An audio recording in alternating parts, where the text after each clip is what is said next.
దేవుని స్తోత్రాలు. మీ అందరికి నా వందనాలు.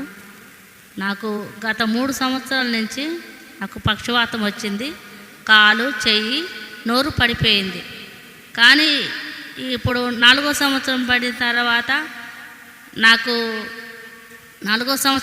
తర్వాత నాకు నోరు వస్తుంది కనుక దేవుని స్తుతించాలని ఈ విధంగా నేను పాట పాడాలని ఆశపడినాను. ఈ యొక్క పాట పాడుతున్నా, వినండి. దేవుని స్తోత్రాలు. ఆధారం నీవేనయ్యా.